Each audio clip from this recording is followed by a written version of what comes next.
भारत ने उठाया ऐसा कदम, पूरी दुनिया में मचेगा हाहाकार,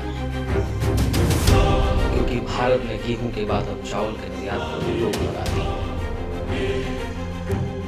भारत सरकार के केंद्रीय अप्रत्यक्ष कर और सीमा शुल्क बोर्ड ने टूटे चावल के निर्यात पर प्रतिबंध लगा दिया है।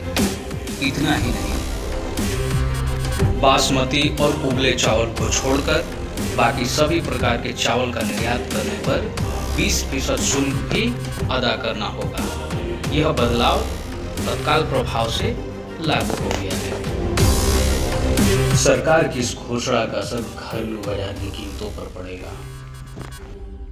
वहीं दूसरी तरफ भारत दुनिया के 150 से ज्यादा देशों को चावल का निर्यात करता है और उसकी तरफ से निर्यात में आने वाली जरा सी भी कमी इन देशों की कीमतों में सीधे तौर पर प्रभावित करेगी।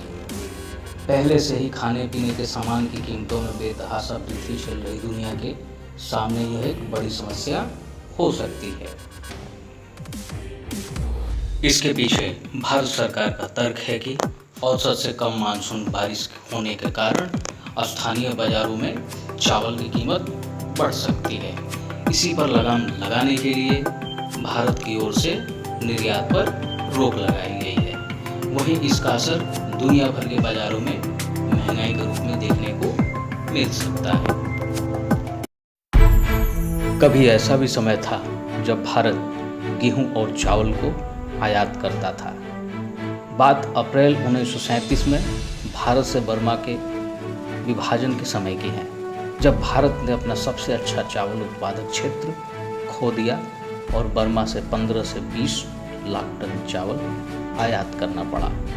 1943 में भारत को अपनी पहली गंभीर भोजन की कमी का सामना करना पड़ा, जब लाखों लोग बंगाल में अकाल में फंस गए। इस अकाल ने चावल उत्पादन में भारत की कमजोरी को दिखाया। बर्मा के विभाजन ने भारत को चावल आयात करने के लिए मजबूर किया। वहीं मानसून भी साथ नहीं दे रहा था।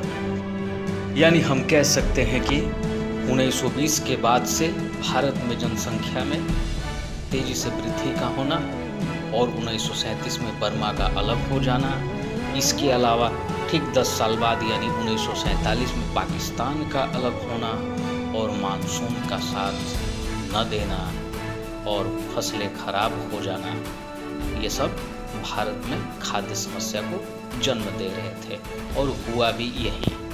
लेकिन भारत पीछे नहीं हटा और डटकर खड़ा रहा और मजबूती से सामना किया।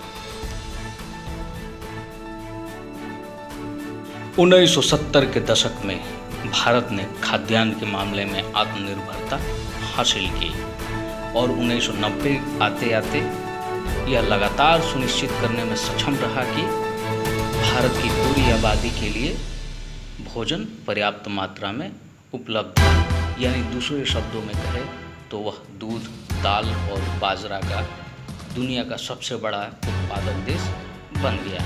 इसके अलावा चावल, गेहूं, गन्ना, मूंगफली, सब्जियां, फल और कपास इत्यादि के लिए पूरी दुनिया का दूसरा सबसे बड़ा उत्पादक देश बना, जो कि आज तक यह निरंतर चला आ रहा है।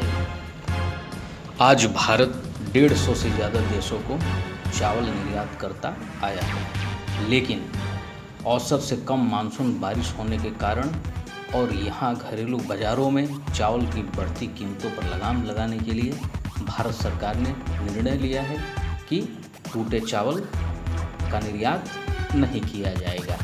यानी सीधे तौर पर यह 150 से ज़्यादा देशों को प्रभावित करने वाला है। भारत की ओर से लगाया गया नया निर्यात कर खरीदारों को चावल खरीदने से हतोत्साहित करेगा और वे थाईलैंड और वियतनाम जैसे अन्य वैकल्पिक बाजारों का रुख कर सकते हैं।